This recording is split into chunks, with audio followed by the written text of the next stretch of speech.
Kain tayo. Hmm.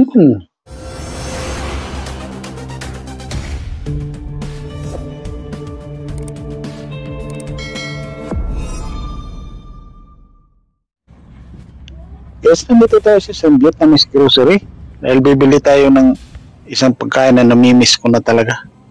Pira ko lang lutuin ito pero nakakamiss talaga eh. Dito, ito yung kinalaki ko.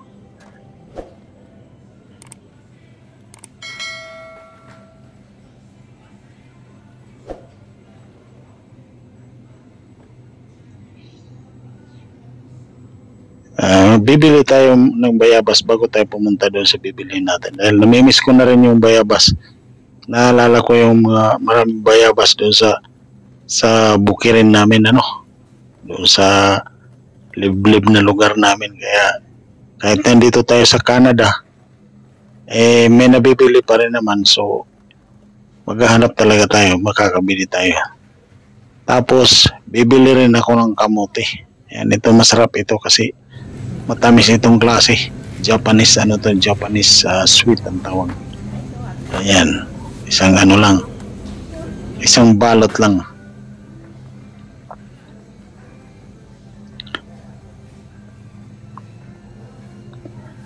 So ayan, dito tayo. Ito talaga ang sadya natin. Dahil namimiss ko nang magluto nito, kumain. Gusto ko kumain ng ano, yung talagang sugar niya, yung talagang ilalaga lang, no? Kasi pagka magkakanin na, matamis na yun eh. Kargado na ng sugar, kaya ito wala. Pero kahit parang papano, nilalagyan din ito ng asukal. Panoorin lang hanggang dulo para malaman yung explanation kung bakit kailangan lagyan ng asukal at saka gata. Ayan. Ayan, kauwi na tayo guys sa bahay. Linisin natin, tanggalin natin ang balat.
At yun nga, tapos na natin malinisan, hugasan ng maigi, ilalagay natin yung ating gata. Dahil wala namang talaga niyog na mabibili dito na maganda, yung kakayurin. Kaya bumili na lang tayo ng frozen na na gata. Galing din naman to ng Pilipinas. Yan, made in the Philippines din. Tapos ilagay na natin yung natin, yung ating kamuting kahoy.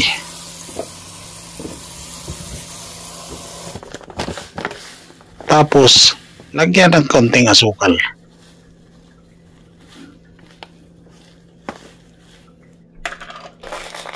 Tapos balansehin, lagyan ng asin para mabalanse ang lasa.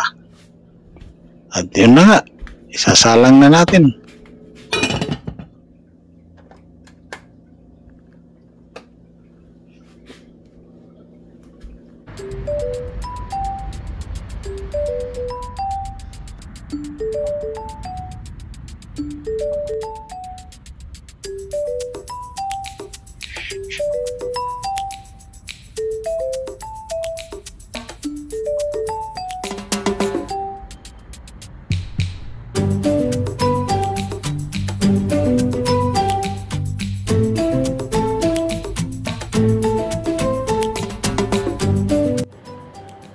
At yun nga, gano lang naman ang video.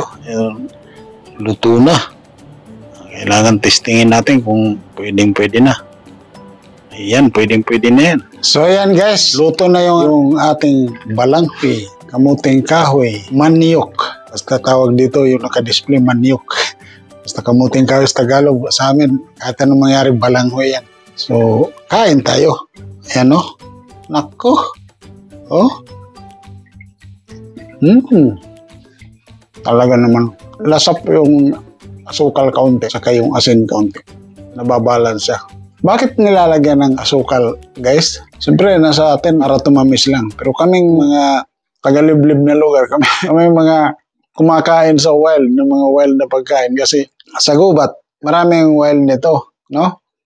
Yun naman, hindi naman totally wild kasi tumutubo yun doon sa mga dating pinagtaniman na, tapos naiwan. Pag may mga tumutubo, yun, nagkakaroon ng laman. Pero delikado yun, guys. Delikado kung bakit. Karamihan doon nakakalason. Bakit nakakalason? Kasi ang kamuting kahoy, napakataas po siya ng napakataas yung cyanide content niya. Lalo na yung mga wild talaga. Bakit mataas ang cyanide content nila? Dahil yung mga huhulog na bunga, kasi namumunga to eh. Pag nahulog yung bunga, tapos yung tumubo, nagkalaman, yung laman nun talaga nakakalason. Kung hindi ka marunong tumingin sa itsura. Ang itsura ng laman yan, pagka yung galing sa buto, bilog. Pero yung ganito, na galing na sa tangkay, yung itinanim na yung tangkay, yun ay hindi na mataas ang content ng cyanide. Pero kailangan mo pa rin balatan at sa kahugasan kasi nandiyan sa yung unang katas, pagka binuksan mo yung balat, cyanide yun.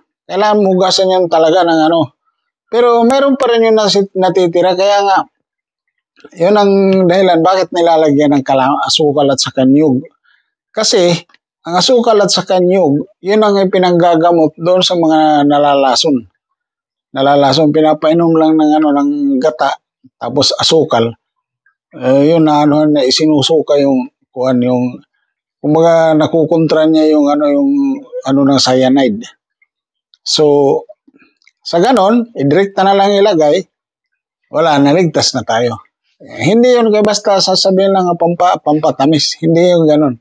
Yun ang purpose talaga para pababa lang ng na hindi siya makalason. So, maraming salamat O, kain tayo. Sana nagustuhan nyo yung video ko. Kaming mga taga-bundok lang ang nakakaintindi nito. Maraming salamat. Kain tayo, kain.